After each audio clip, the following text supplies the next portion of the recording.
How to check in on United Airlines online. The first things first is if you are going to check in using your phone or device, just simply download or go to your Google Play Store and then download the app United Airlines. So this is the actual app that you need to be downloading for you to be able to check in online.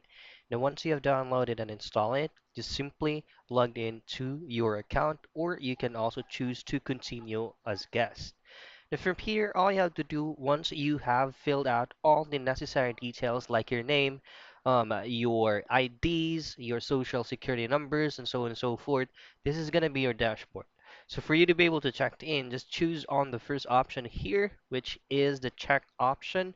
Just simply tap on that, and this is going to be the field or the area in which you are able to check in online.